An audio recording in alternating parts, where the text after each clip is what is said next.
안녕하세요. 아이언입니다. 오늘은 11월 17일 상장하는 에코프로 머티리얼즈의 최종 유통 물량과 필수 정보를 알아보도록 하겠습니다. 솔직히 쉽지 않습니다. 라고 제목을 정했는데요. 왜 이렇게 이야기하는지 빠르게 알아보도록 하겠습니다. 먼저 일정입니다. 에코프로 머티리얼즈는 11월 17일 금요일 단독 상장으로 진행이 됩니다. 최근 4종목, 3종목 동시 상장이 많았는데 단독 상장으로 진행되는 점은 최고의 장점입니다. 최근 상장 종목들의 흐름도 좋습니다. 월요일에 상장한 SY스틸텍, 에이징랜드는 상장일은 물론이고 2일차, 3일차도 좋은 결과를 이어갔습니다. 여기에 수요일 상장한 캡스톤 파트너스도 매우 좋은 결과를 내었습니다. 최근 공모주의 흐름은 매우 좋습니다. 이어서 우리사주조합 실권을 확인해 보도록 하겠습니다. 이번 공모에서 우리사주조합에 배정된 주식은 20%였습니다. 1일차 실권이다, 완판이다 말이 많았지만 우리사주조합에 배정된 물량은 모두 청약되었고 최종 배정까지 완료되었습니다. 에코프로 머티리얼즈 우리사주조합에 배정된 규모가 1인당 1억 5천만 원입니다. 지난 대형 IPO였던 두산로보틱스가 1인당 2억 원이 넘는 금액을 신청하였기에 실권이 발생하면 악재로 여겨질 수 있었습니다. 다행히 우리사주조합 배정된 주식은 실권 없이 완판되었습니다. 이어서 기관 투자자 실권을 확인해 보도록 하겠습니다. 이번 수혜 측에 참여한 기관 투자자들은 모두 청약하였고 최종 배정까지 완료하였습니다. 기관 투자자들의 실권도 없었습니다. 이어서 일반 청약자 배정을 확인해 보도록 하겠습니다. 이번 청약은 3개 증권사로 진행이 되었고 최소 균등 배정 주식수가 3.8주였습니다. 그에 따라 모두 3주 이상 배정을 받을 수 있었습니다. 하지만 청약하신 분 모두 주식을 배정받은 것은 아닙니다. 전체 청약의 0.65%인 2,472건이 중복 청약으로 취소가 되었습니다. 청약은 3개의 증권사로 진행이 되었지만 처음 한 곳만 인정이 됩니다. 평소보다 중복 청약으로 취소된 건수가 많습니다. 이번에 공모주 청약을 처음 해보신 분들이 제법 되는 것 같습니다. 이어서 최종 유통 물량을 알아보도록 하겠습니다. 에코프로 머티리얼즈는 공모가 36,200원 기준 상장 시가총액이 2조 4,698억 원입니다. 규모가 매우 큰 회사입니다. 에코프로 머티리얼즈의 상장 시가총액을 코스피 200 종목과 비교해보면 현재 시가총액 101위인 키움증권보다 조금 작고 아모레지보다는 조금 큰 수준입니다. 코스피 200 종목 중 102위권입니다. 에코프로 머티리얼즈의 기관 투자자 수혜 측 당시 의무보유 확약 신청은 수량 기준 3.31%밖에 되지 않았습니다. 매우 낮은 신청이라 아쉬움이 있었지만 의무보유 확약이 많이 배정되기를 바라고 있었는데 의무보유 확약 배정 비율은 평균 250%보다 낮은 77.13%였습니다. 오히려 신청한 수량보다 의무보유 확약 최종 배정 비율은 2.55%로 크게 낮았습니다. 의무보유 확약 신청이 50%가 넘었던 두산로보틱스도 115.18%가 배정되었고 1.25%로 매우 낮았던 컨택은 무려 1024%가 배정되었습니다. 이런 상황을 감안할 때 에코프로 머티리얼즈의 의무보유 확약은 너무 배정되지 않은 것을 확인하실 수 있습니다. 상장일 최종 유통 가능 비율은 15.86%로 낮은 편이지만 상장일 시가총액이 매우 크기에 상장일 유통 가능한 금액은 3,918억 원입니다. 이어서 주체별 유통 물량을 알아보도록 하겠습니다. 상장일 매각 가능한 주체별 최종 유통 물량 비율을 살펴보면 기존 주주가 15.9%, 일반 청약자가 26.75%, 국내 기관이 30.21%, 해외 기관이 27.14%입니다. 상장일 매각 가능한 해외 기관이 27.14%로 매우 높습니다. 청약에 참가한 해외 기관이 장기 투자자면 상관없지만 지금까지 공모에 참여했던 해외 기관들은 상장일 매우 빠른 타이밍에 매도를 하였습니다. 따라서 해외 기관 비율이 매우 높은 점은 상장일 주가에 부담이 될 것 같습니다. 그리고 기존 주주 비율이 15.9%입니다. 비율은 그리 높지 않지만 상장일 매각 가능한 규모가 크기에 금액으로는 623억 원이 됩니다. 에코프로 머티리얼즈의 상장일 매각 가능한 주주는 단순히 기존 주주라고 표기되어 있습니다. 에코프로 머티리얼즈의 소액주주 비중은 6.6%입니다. 상장일 매각 가능한 주주는 소액주주일 가능성이 높습니다. 기존 주주들의 취득 단가를 추정해 보도록 하겠습니다. 2020년 취득한 주주들은 2,691원에서 2022년 28,500원까지 공모가보다 낮습니다. 상장에 매각 가능한 기존 주주들은 공모가보다 취득 단가가 낮다고 추정해 볼 수 있습니다. 상장 이후 보통주로 전환될 수 있는 우선주 전환사채, 신주 인수거부 사채는 없습니다. 그리고 임직원분들에게 부여된 스톡옵션 주식 매수 선택권이 있습니다. 공모가보다 매우 낮은 2,691원에 약 300억 정도 행사가 가능한 점은 부담이 될 수 있습니다.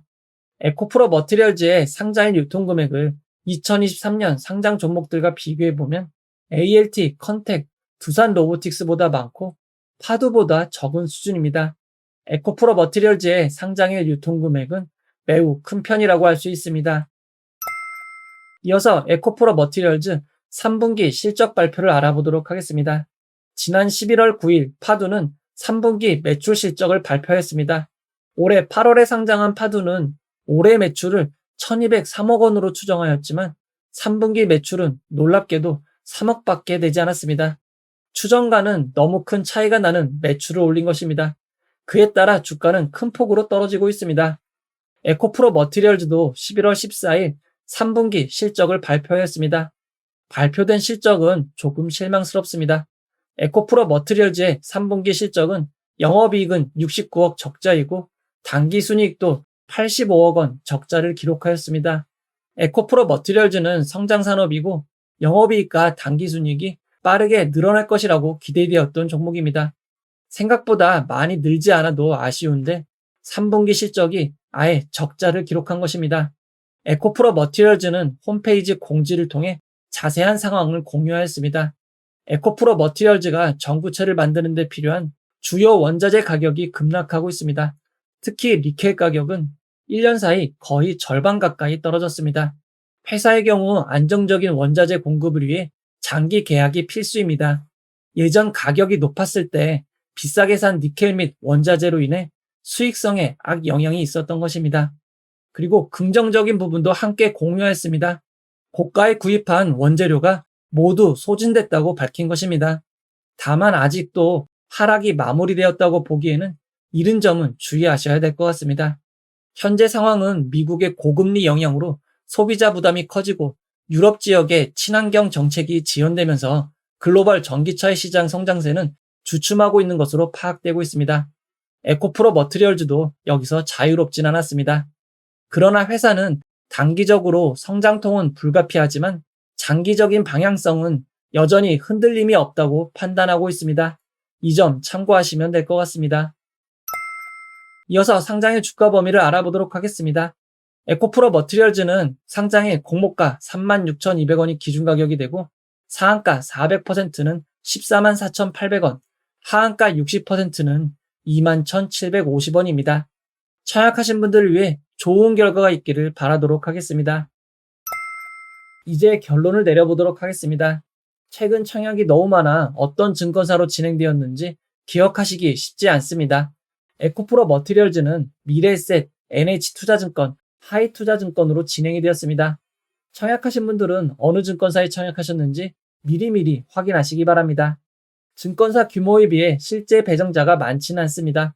제일 작은 하이투자증권의 경우에도 청약자분들이 1,920명밖에 되지 않기에 상장일 무리는 없을 것 같습니다. 일반 청약자 청약 경쟁률이 높지 않았습니다. 그에 따라 비례 청약하신 분들은 2.36%가 상승한 37,054원이 되면 이익이 발생할 수 있습니다. 최근 상장 종목들의 흐름을 살펴보도록 하겠습니다. 아직까지 시초가보다는 개장 이후 고점을 경신하고 있습니다.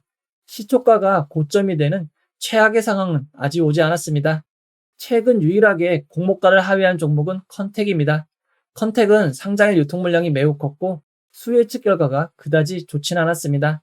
여기에 동시상장으로 진행된 영향으로 컨택의 주가는 상장에 30%가 넘게 빠지기도 하였습니다.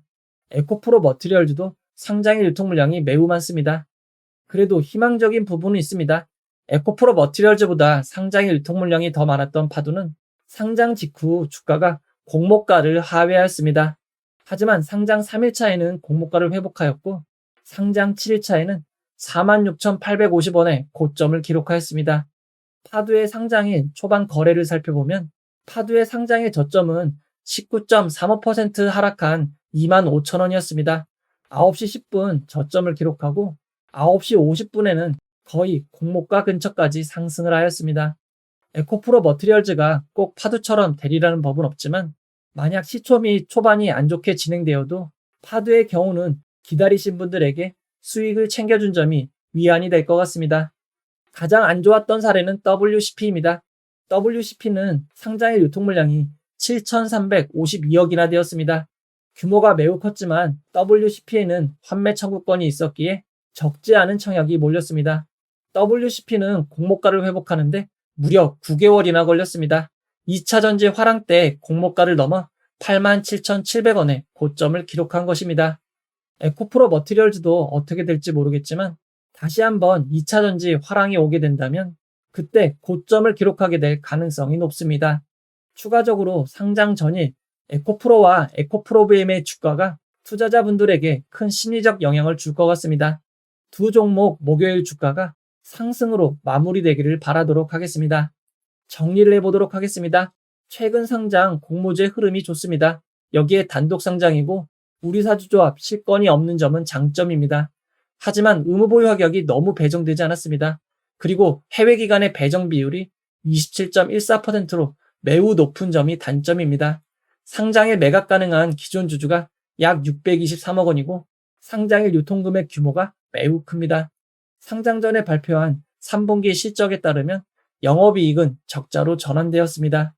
이전 1일차 영상에서 다음과 같이 결론을 냈었습니다. 이번 청약이 무조건 상장의 수익을 줄이라는 보장은 없습니다. 기관 투자자들은 외면하고 있기에 상장일 주가는 개인 투자자들에게만 달려 있습니다. 이번 공모는 상장일 단기 매매 차익보다 에코프로 머티리얼즈, 에코프로 그룹의 장기적인 가치를 좋게 보시는 투자자들에게 좋은 공모가 될 것으로 보입니다. 상장일 수익만 확실히 원하시는 분들은 상황을 좀 더 생각해 보시기 바랍니다. 라고 이야기 드렸습니다. 솔직히 현재 상장일 상황은 좋지 않은 것 같습니다. 하지만 에코프로 머티리얼즈는 장기적인 시장의 방향성은 여전히 흔들림이 없다고 판단하고 있습니다. 회사의 생각에 동의하신다면 당분간 동행하셔도 될 것 같습니다. 이 영상은 후원해온 여러분들의 후원과 구독자 여러분들의 슈퍼땡스, 댓글을 통한 따뜻한 격려를 통해 제작되었습니다. 항상 고맙습니다. 이 영상은 투자 권유가 아니며 투자는 오롯이 투자자의 판단으로 이루어져야 합니다. 청약하신 분들에게 꼭 수익만 함께 하시길 바라도록 하겠습니다. 끝까지 봐주셔서 고맙습니다.